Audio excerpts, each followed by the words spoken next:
Good afternoon, ladies and gentlemen. Welcome to the Dre B. Rambo Show. I am your host, Dre B. Rambo. Whoa. Breaking news, guys. Interesting stuff. So if you haven't heard, O.J. Simpson has passed away. He's dead. Depending on how you feel about that, it is breaking news. It is a big deal. If you don't know who O.J. Simpson is, and if you've been living under a rock, he is the former NFL football player, Hall of Famer, Heisman Trophy winner, also accused of murdering his wife, Nicole Brown Simpson, and was acquitted. He infamously beat a murder rap. I remember when this happened. I was just a kid. But it's true. O.J. Simpson has passed away. Let's watch. I think it's a different game. Crazy With breaking news. You were right. Was I right? What? O.J. Simpson dead. No way. I What? just said it to Pat. Yep. Wow. 5 minutes ago. O.J. No, Simpson dead at 76. OJ. What? Double murder? So he's gone. There you have it. It's not just from me, but I trying out a little new thing there. Anyway, so it's not funny. A man is dead, and it really makes you think. I mean, today's show is not going to be about O.J. Simpson, but more about the fact that death comes to us all. Death is something that I think about all the time. I'm 45 years old. I'm not as old as O.J. Simpson is, or was, as he passed away. He was in his 70s, I suppose, late 70s. But death is something that I think about all the time. Someone like me, who isn't very healthy, I got diabetes. I got all the signs of a guy who has diabetes. I'm 45 years old, and taking care of myself, although it should be a priority, hasn't always been so. But death is something that I'm sure a lot of people think about. Now, I started thinking, what is it that I would want to, being that life is short, what is my legacy going to be? Will my life have had meaning by the time I kick the bucket? Because we're all just human beings. We're all broken. We all got things, that are wrong with us. O.J. Simpson was obviously not a perfect dude. And whether he committed those murders or not, because he was indicted for a double homicide of Nicole and her alleged lover. Forgot what his name is already. I think it was Ron Brown or something like that. And this happened many years ago, obviously. But now, death catches up with us. Let's just say he did commit those murders, which it looks that way. I don't have an opinion about it one way or another. But it's just a say for the sake of argument that he did commit those murders. I wonder if although he escaped going to prison for those murders, was he able to escape that in his mind, in his conscience? It makes me think, we all do evil every day. We all lie, we cheat, and some people steal. We hurt others, hurt our family members and friends. None of us are perfect. And so I think to myself, what is it that I want to make sure that I do with my life before I kick the bucket? Because as I said, death comes to us all.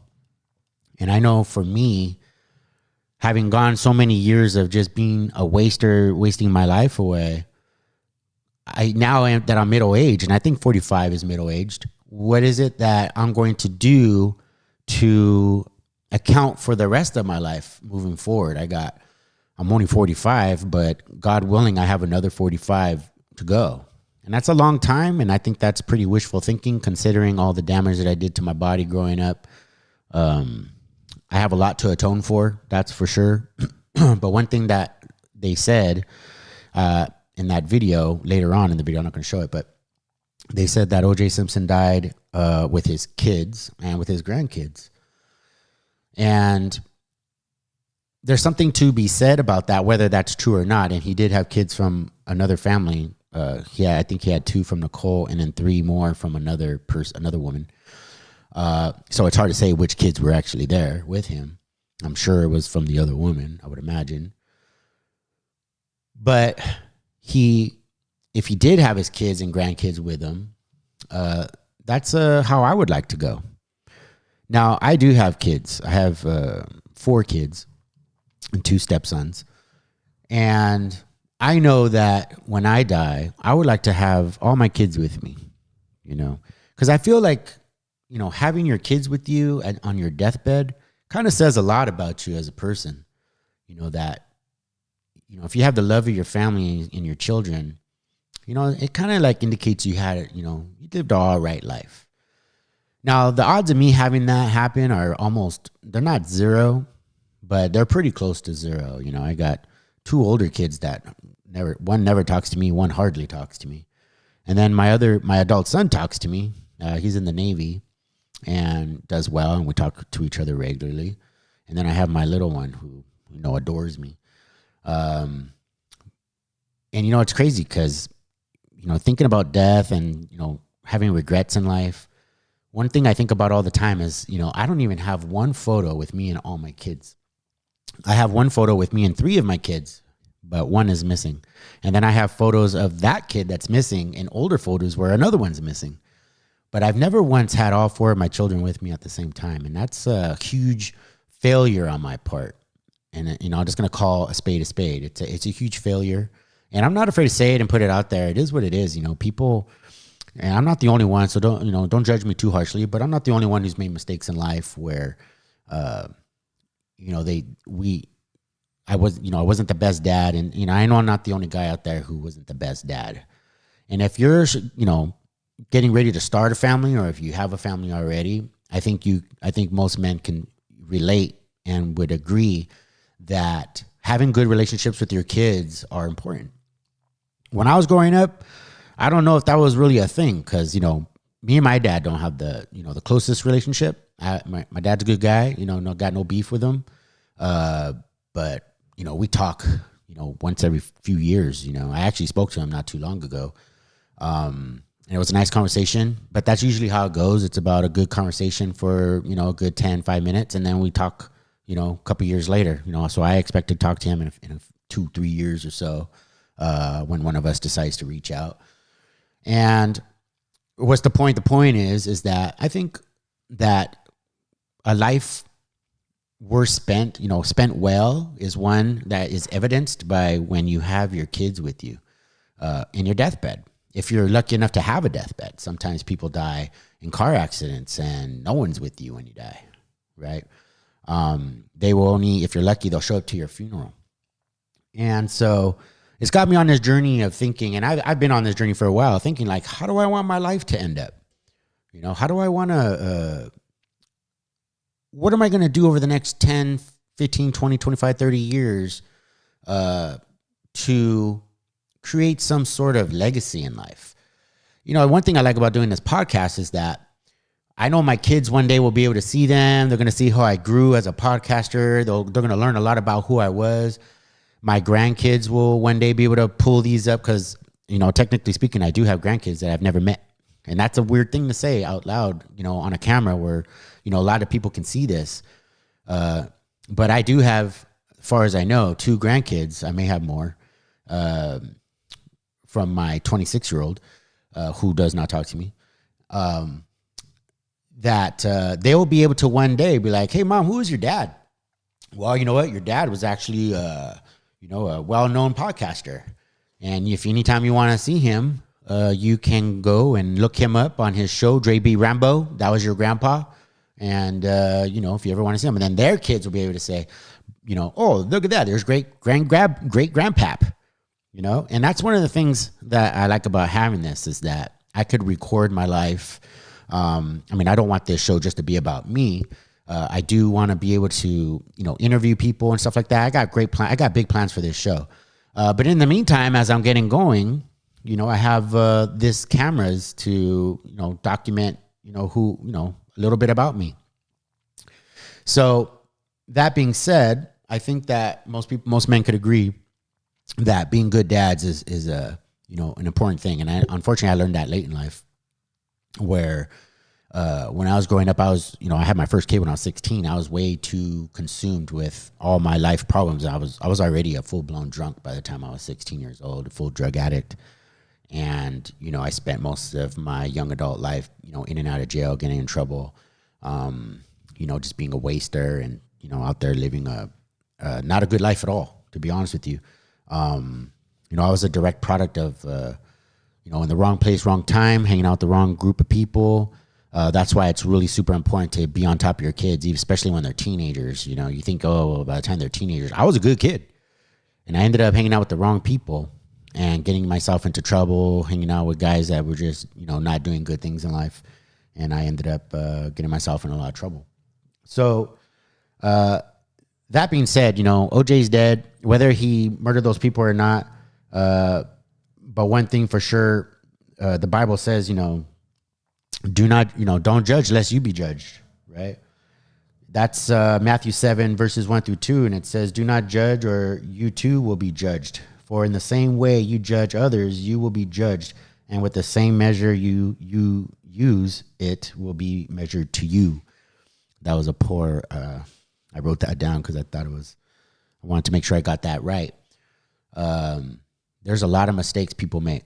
There's a lot of men out there who've made mistakes. And if you're one of those dudes that's made a lot of mistakes in your life and you think to yourself, man, I just made so many. I don't know if God will ever forgive me. I don't know if I'll ever be able to redeem myself.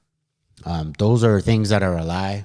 It took me a long time to realize, because I've made so many mistakes. I hurt so many people and let so many people down, that it took me a long time to realize that whole thing is a lie, that I don't have to live that way. And because of the blood of Jesus Christ and for what he's done, that he's taken over all that. And it's not always an easy thing to, be able to come to terms with, knowing that you've made mistakes in life and that, you feel like people are going to judge you and things like that.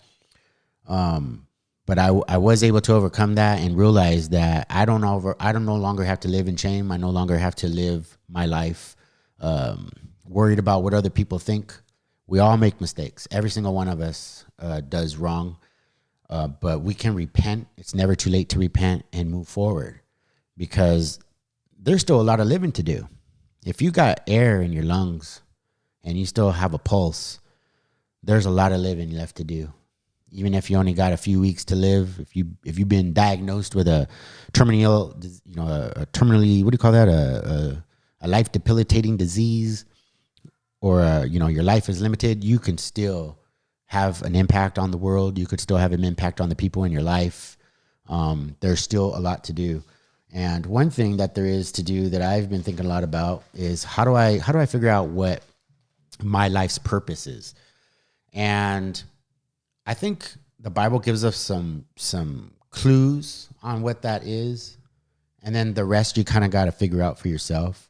So a lot of things that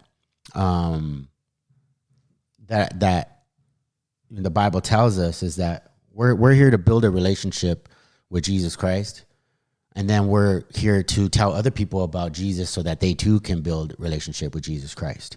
Now, how that is supposed to happen, I don't know if the Bible's clear on that. If there is, let me know. Drop a comment in the comment section if it tells me how to do that. But I think that part you kind of have to just figure out for yourself. Sometimes people tell me, "Oh, that's you're doing that for you," or they might tell you, that's not God's purpose for you. Well, how do you know? How do you know what God's purpose? I think God's laid it out pretty clear, but he didn't tell you exactly how to do it. But I think he makes it pretty clear. He wants you to love him with all your heart and strength. He wants you to love others. He wants you to have relationship with Jesus Christ, and he wants you to tell others how to have relationship with Jesus Christ. That's what I think he's doing. And so, but he doesn't exactly tell you how you're supposed to do that. And so I think that part is up to you. For me, I want to start a podcast, and I want to, help people with different types of issues. There's a lot of men and women out there who are dealing with things like mental health issues. They're dealing with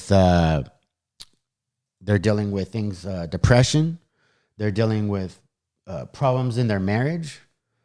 Maybe they're having problems with their children, or some people are dealing with grief from the death of a loved one. A lot of people are dealing with things like addiction, and I've dealt with all these things. I deal with mental health issues. I mean, if you think I'm normal, man, there's nothing normal about me. I've dealt with depression. I've dealt with, problems in marriage. Believe it or not, somebody was dumb enough to marry me. And I also deal, problems with children. I have problems with my own children. I was a problem as a child. My poor parents, I put my parents through so much crap. It damaged my relationships with them.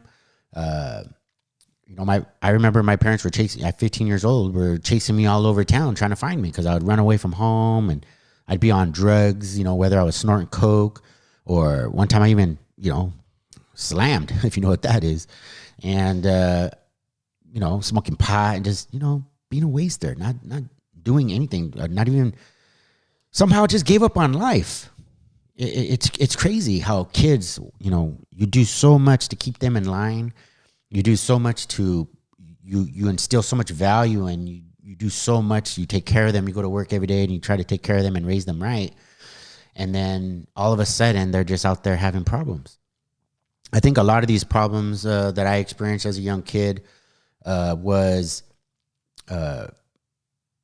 started by listening to things like rap music and watching gangbanger movies. This is not something that's really talked about enough, but I think it's a real thing. And if you have an opinion about this part, leave a comment in the comment section. But I have a theory that the reason why I started, running around with hoodlums and using drugs and getting in trouble and all that kind of stuff was because I think there was a real psyops.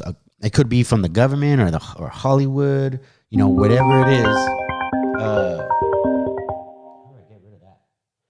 Got rid of that. Got a call coming in. If it was somebody else other than a spam guy, I would answer it. But anyway, people never thought about this, but there's a lot of people. There's a few people that I know that had a lot of problems like I did growing up, and they're my age. They'll come from good families, but somehow ended up getting involved with gangs or drugs and all that kind of stuff. Like NWA and Tupac and all this kind of stuff. And then there was movies like Colors. There was a movie with Robert Duvall and Sean Penn that was called Colors. There was movies like Blood In, Blood Out. There was these different movies that came out, and different music, the hip hop scene turned into gangster rap.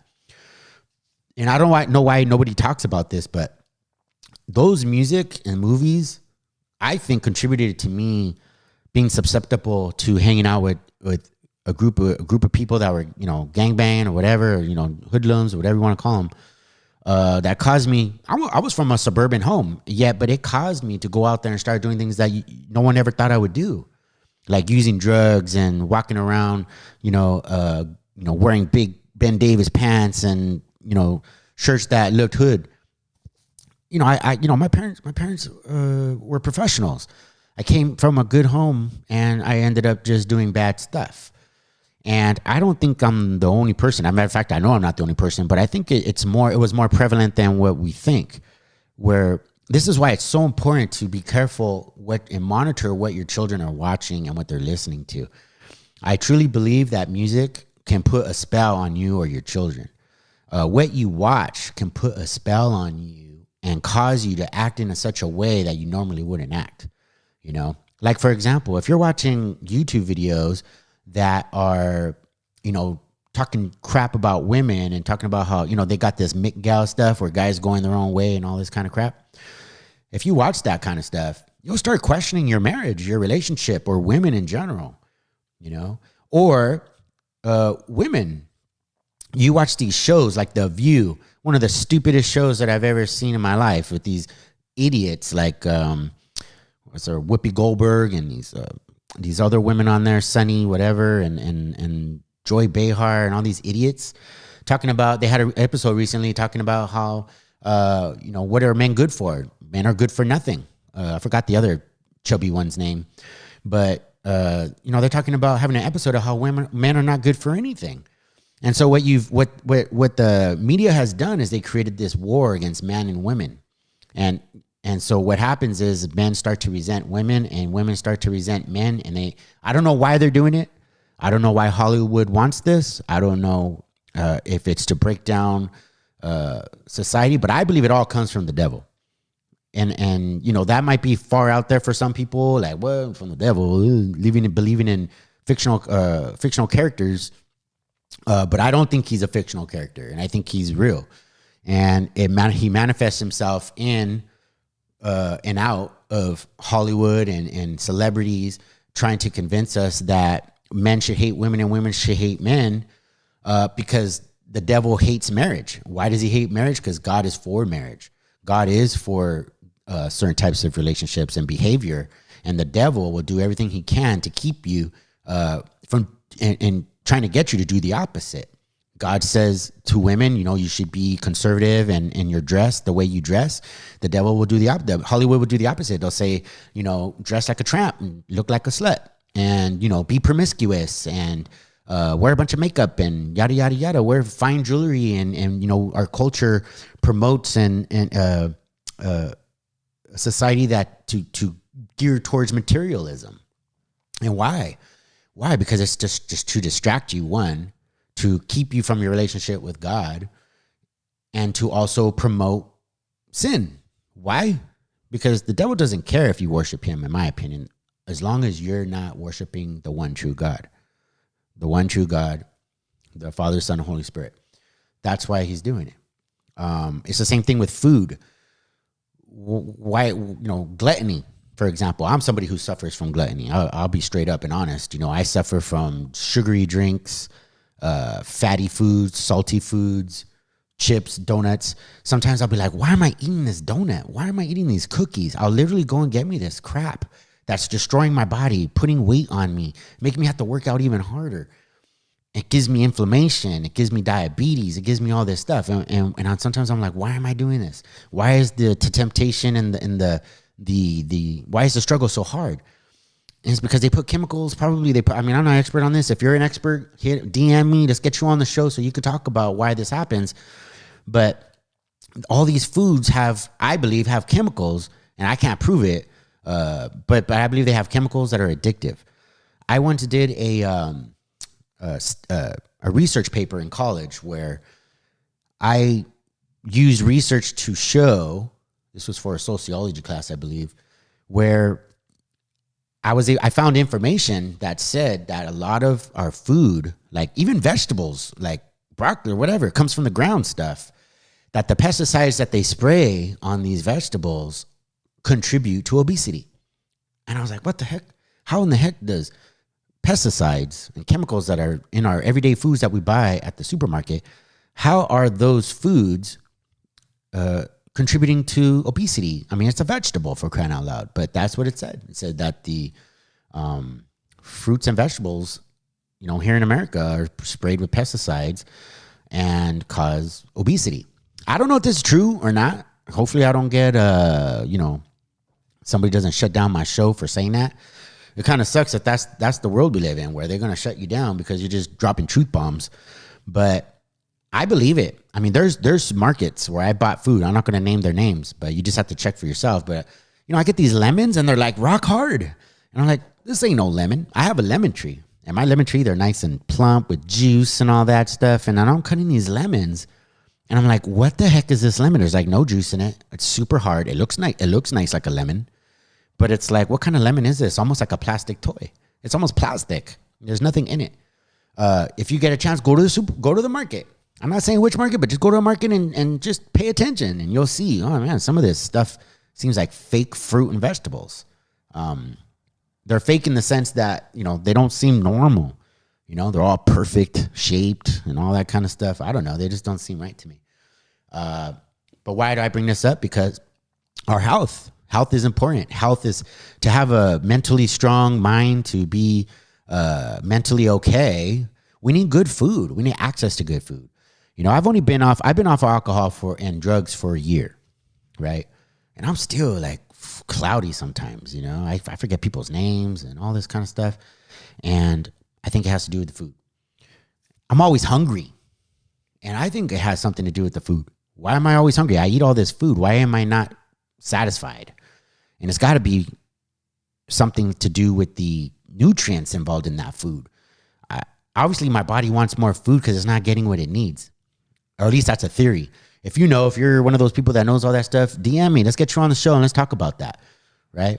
Okay. So moving on, there's also people who, and that goes to addiction too, because food can contribute to addiction. I mean, overeating is an addiction. Drugs are an addiction. Alcohol is an addiction. There's all kinds of addictions out there. So if you're an expert on addiction, I'd love to get you out here. But people also deal with problems in marriage. You know, my wife and I, we don't have the perfect marriage by any means. I know that on the outside it seems perfect, but we deal with a lot of stuff. We're back and forth. I mean, without a doubt, we love each other. There's no doubt about that. But you know, we hang on by a thread, like a lot of marriages out there. You know, if you're a marriage expert, DM me. Let's get you on the show. Let's talk about, you know, how to, you know, have a good, lasting marriage, because marriage is important. It's not just important for yourself, but it's important for society. Society needs good marriages. We need to get back to nuclear families, where a mom and dad raise their children, and we got all these broken homes. You know, I've worked, and I've been part of the problem. I work in divorce, and you know, it's something that I struggle with because, you know, divorce is not something that I think is good for society. I think that people need to, you know, there's obviously certain circumstances that God says is, you know, he doesn't say it's okay, but it's allowed to get divorced. You know, if your partner cheats on you, then, you know, you should be able to divorce that person. Or if they walk away from you, then you have the right not to take them back and go ahead and go follow through with that divorce. Or if they die, obviously, then you can remarry. And that's according to the word of God. That's not my word. That's what the guy says. Just because your husband is a low life piece of crap, or maybe he's not earning enough money, or maybe he doesn't, hasn't been very nice to you. I mean, if he's beating you, I mean, that's, then, that may be a gray area, obviously. But I think that aside from all that stuff, marriage is good. Marriage is a good thing. Having a strong society is important.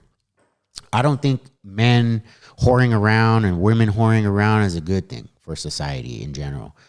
I think there's a lot of lonely men out there. They got this crap called, what do they call it? Cis men? No, incels. They call them incels and all this stuff. I mean, I watch a lot of YouTube. That might be part of my problem. But men, there's a lot of lonely men out there. And, I'm not saying that women can't, go out and, do the best they can for themselves as far as finding a man who, has a lot to offer and all that, as what they call a high value man.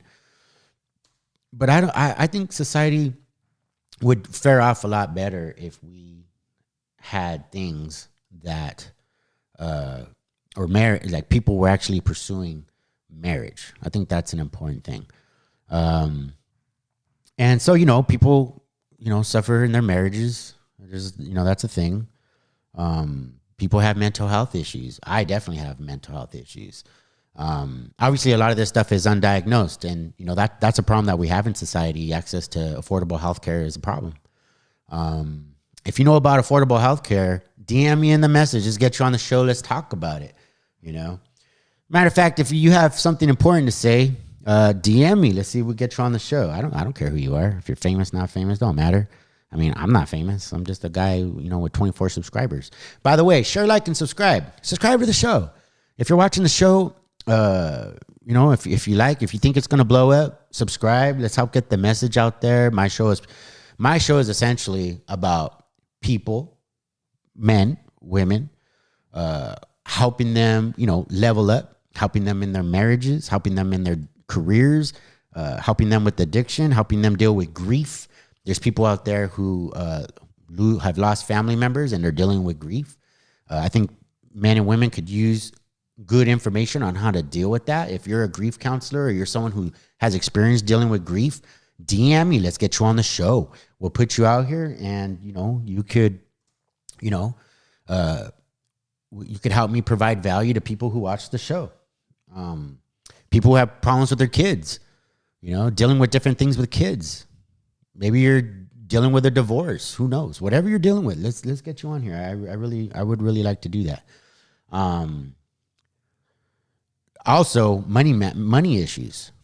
There's people out there who struggle with money issues. I think a lot of us, probably 90% of us, deal with challenges when it comes to finances. Finances in marriage, finances as a young person. Those are all things that people deal with. I would like to hear from anybody who, has something to contribute about that. DM me. Let's get you on the show. Also, if you have, advertising that you want to do, we could do advertising on the show. This is what I like about podcasting. There's just so many possibilities, for people to win with this whole thing. Podcasts a podcast is an amazing thing. I think there's a lot of ways for everybody to win. Anyway, so it's very unfortunate that O.J. Simpson is dead. Depending on how you feel, some people might say, "Thank God he's dead." I don't know. I, for one, am not, necessarily feel one way about it or another. I mean, he's a human being, and we're all human beings, and you just never know when it's your time. And I think that people spend a lot of their time concerned about things that are not important. People spend a lot of their time piling treasures here on earth. You're going to spend a lot of time doing something. A lot of people spend a lot of time earning money, and you're not going to take it with you. I love the expression, you never see a hearse, a moving truck behind a hearse. Because it's so true. You don't get to take your possessions with you. You don't get to take your fame or your reputation with you. I know people who think they're so smart. I know people personally. They think they're so smart, and they have their relationships with other people suck. I watch them, and I'm just like, man, I feel bad for you because you're missing out. You're missing something. You look depressed. You look this, and every time I talk to you, it's all about how smart you are and all that kind of crap. And, you can't take, no one's ever going to say at your funeral, man, he was the smartest guy or the smartest woman I ever knew. She was just so smart. And, no one's going to say that at your funeral. They're going to focus on the things, how you made them feel. I think, how did that person make me feel when I was, I hope that when I die and someone's at my funeral, I hope that one day, Dre made me feel like I could do anything. Or Dre made me feel like I mattered. Dre made me feel like I could be anybody I want to be. Or it's about how did you make somebody feel? He made me feel loved. He made me feel important. When I learned so much from him. Things like that. I want people to say things like that about me at my funeral. I don't want people to have nothing to say about me. Yeah, I went to a funeral one time where they opened it up for people to talk, and they opened it up for people to talk, and only one person got up, or one or two people got up to talk. It was just basically the mother and one of the sisters, and didn't have too much to say about. It was a guy. I don't remember who. I'm not going to say who it was. I don't even remember who it was. It left an impression on me, though. Okay, I've been to a lot of funerals. And I remember thinking, man, and there's hardly anybody there. There must have been like only 20 people. And which I guess, I hope I have at least 20 people. But I remember thinking to myself, man, here's a person who didn't have much of an impact on anybody in their life. Now, is that to say they were a bad person? No, not at all. But I remember thinking, man, I want to have an impact on somebody's life. I certainly want to impact somebody, And I think it all boils down to how you make people feel. Are you a good listener? Are you sincere and genuine with people? When somebody is celebrating a life, like when they're celebrating, say, for example, your friend's having a baby with him and his wife. You know, they're going to have a baby. Are you going to celebrate with them? Are you going to be genuinely happy for them? And when they have the baby shower, are you going to be screaming and making noise about how happy you are for them? You know, when somebody's lost a friend, are you going to listen to that person and make yourself available to console them? You know, or are you gonna make it all about you? Oh, you know, when I lost my grandma, your grandma who you never saw and never spent any time with, and you're like, oh, I lost my grandma, and that was really tough. Or and you make it all about yourself, or are you gonna make it about them? You know, are you gonna be a real friend to somebody? You know, I don't have I have friends. I have a lot of acquaintances too. I have friends that are acquaintances, and I have close, meaningful friends. I have friends that when I'm down or I'm having problems, that they're there for me. You know, I always know when somebody's a real friend, and I also know when I'm being a real friend. And to me, like, a friend is somebody, you know, that they'll invite you to their kids' birthday parties and you go there. And then being a friend when I actually show up with a gift, or, you know, if you need help moving and that friend is there for you to help you move and they don't expect anything in return. Or, you know, you guys have dinner together. They invite you over for dinner and you guys have dinner, you and your wives, or, you know, or they call you up to have lunch. You know what I mean? They actually fit you into your schedule. That's a friend. That's how I know somebody's my friend, because there's some give and take. There's something more beyond just you work together, or you guys do jujitsu together, or, you know, you just happen to go to the same church. So I see you every week and I say hi to you and I know you by your name and you know me by my name. And, you know, we're friends and everything, but, you know, you never invite me to your, you know, barbecues, or, you know, you never invited me once to lunch, or you know, when I invite you to lunch and you're, you know, and you decline. I've asked you a couple. I know people. I've asked them to lunch a couple of times or to hang out a couple of times, and they decline. And I don't know if it's because they don't want to be my friend or not. But I mean, you know, you offer, and that's how I know I'm trying to be a real friend. And of course, you can't be friends with everybody, but you know, they gravitate like you know, your friends will gravitate to you, and the ones that you have, you hold them close, and you be a good friend. Because friends are hard to come by, and they are important. We should not go through life without having friends. I've lived a life like that. For most of my life, I didn't actually have a single friend.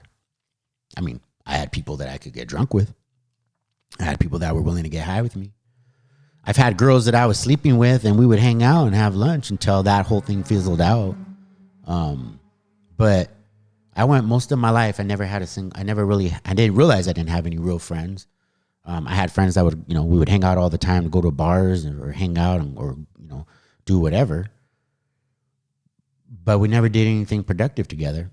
And I didn't realize that until I got into my 40s. It wasn't until my 40s. Could you imagine going your whole life all the way up into your 40s, realizing you didn't have any real friends? And it wasn't until I met some real friends in jiu-jitsu.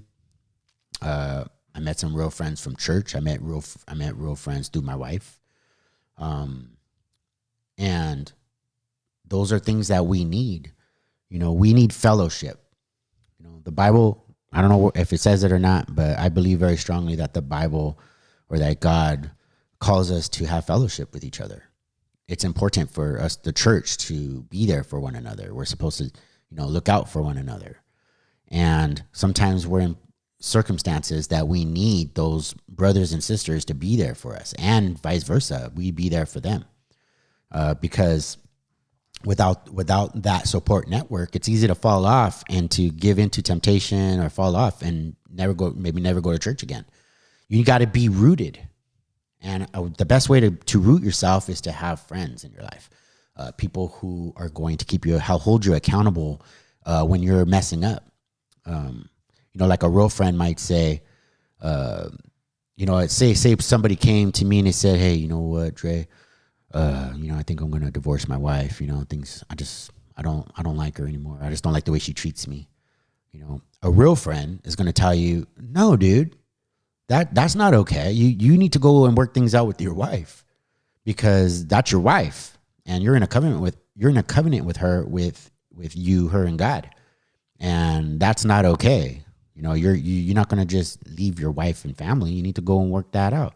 Or, you know, a real friend, you know, say you go to your friend, a friend comes to me and says, hey man, you know, I've been sober for like 6 months, man. I think it's time for me to have a beer. I might say something like, you know what, man, I don't think that's a good idea.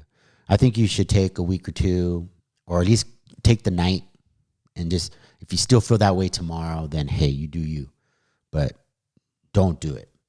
It's not worth it. And because, you know, people deal with addiction. Addiction's a real thing. There's chemical addictions, there's emotional addictions, there's different, I don't know that for sure. It's just my opinion. If you're somebody who deals with that kind of stuff, you're an expert addiction or a psychologist, DM me, let's get you on the show and let's talk about that. But people have addictions. Addiction could be very self-destructive. An addiction can destroy your life.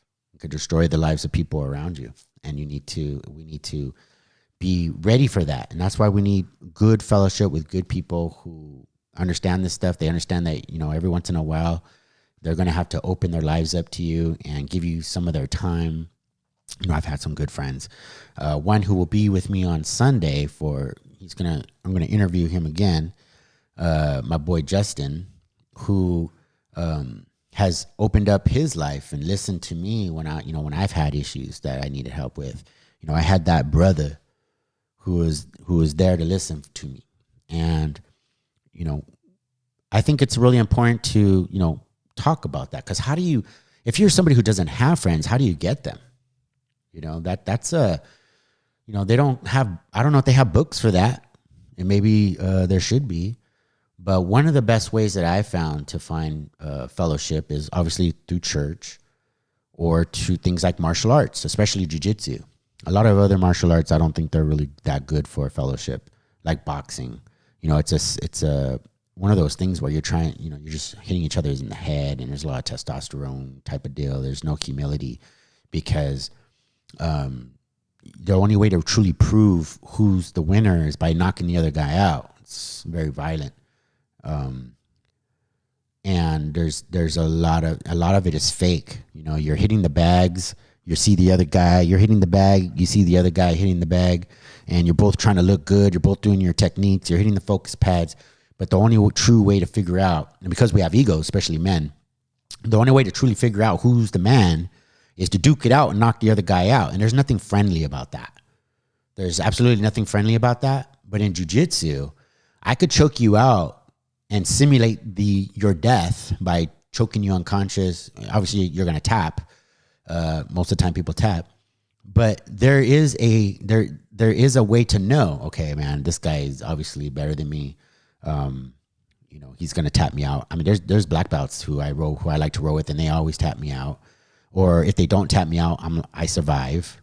There's a few black belts that I've tapped out many black belts in my life, but there's like 2 or 3, 4 black belts that I roll with every so often who I have not yet beat. I can survive, but that I just have not been able to beat. And it's not humiliating. It's humbling. It's a humbling experience, and it's also a lot of fun. And when you sweat and bleed and you train with somebody, you know, you form bonds and you have a type of fellowship. Obviously, nobody's really talking about Jesus in the jiu-jitsu gym, although I think it should be that way. I think that churches should have a sports ministry, and part of that sports ministry should be jiu-jitsu. I think it's imperative, and I think it's a real missed opportunity out there for churches to have it. I've talked to different churches trying to get people to open up jiu-jitsu as part of their sports ministry, and people just, you know, because they're, you know, probably worried about people getting hurt and all that kind of stuff. But I think it's a huge missed opportunity. I think that it takes a lot of courage. I just haven't found anybody who has that courage yet to bring that part of their church. But if you own a church, or you're a pastor, or you have a sports ministry and you want to add jiu-jitsu, or want to at least hear more about it, DM me. I meet with you, and I'll explain to you how you can do it and the benefits that it has. I always tell people that God's a wrestler. When he wrestled with Joseph, I forget the Bible verse, but it's at the end of Genesis. You could just look it up, where they wrestle. And I like to think that he has God in a leg lock. Sometimes some people will say he's wrestling with an angel. Doesn't really matter. Point is that wrestling is in the Bible a few times mentioned. Obviously, it comes from God. Everything comes from God. So anyway, that being said, I think that always keep in mind what is going to be your legacy. What is your future hold for you? I don't think that we should go through our lives not thinking about death. I think thinking about death, is a healthy thing, because we're all going to die. Someday we are all going to kick the bucket and we're going to be before God. And God, I know that when I die, I want God to say, hey man, well done, my good and faithful servant. You did well, buddy. All right. I gave you this life. I wanted you to go out there and tell people about me and my son. And I wanted you to tell them to listen to the Holy Spirit, and you did it. Good job. I don't care how you did it, but you did it. You brought people to Jesus, or you made people's lives better. You did something to help someone. That's a form of love. Me, I'm trying to love you right now. You out there in the internet world, I don't know who you are, what country you're in, what state you're in, but I want to help you any way that I can. Bring you to Jesus, or just improve your life in some kind of way, have some kind of impact on you. It's not just about me. It's about us together as a society, making a better community, because that's what it's going to take. There's a lot of political stuff going on right now. There's a lot of BS out there on the internet, a lot of issues that don't matter. Things like guys who can't get laid and they want to talk crap about women, or women who think that they don't need men and screw man, they're good for nothing. That's garbage. We don't need that as a society. It doesn't do anything. It's for likes and clicks. But there's people out there that genuinely care about our mental health, care about marriage. They care about helping people solve their problems with addiction. They care about helping their children because maybe they're having trouble with their children. There's a lot of things that people care about, and that those things can be talked about. Those things can be talked about on a platform like mine or yours, where we're talking and hashing out those issues. People, we don't have to fight with each other. We could have great conversation, have dialogue about a lot of different things. And I'm looking forward to all the people that I'm going to get to interview in my lifetime, as long as, the rest of my life. I have quite a few interviews set up for this weekend. I'm trying to get some set up for next weekend. And then the weekend after that, I have a couple. And that's also the weekend that I have my tournament. So don't forget, Dre B. Rambo has a tournament on the 27th in Orange County Internationals for Jiu-Jitsu. I believe it's called the Orange County International Federation, something like that. I don't know. Where I will be competing. I'm a brown belt. I will be competing. I'm hoping to get myself down under 207 so that I can compete at that weight. It's not going to be good if I don't get my weight down, but I just love to eat. I don't know, what that's about, but I will have to figure that out because I only got a couple of weeks left. It's already the 11th. And so I got to figure that out. So anyway, thank you so much for watching the show. I think I'm going to head out here now. And you are watching the Dre B. Rambo Show. Don't forget, life is beautiful. You matter. You can be great in your life. You can do anything you want. Just make sure that you always stay holy. All right, guys. Peace.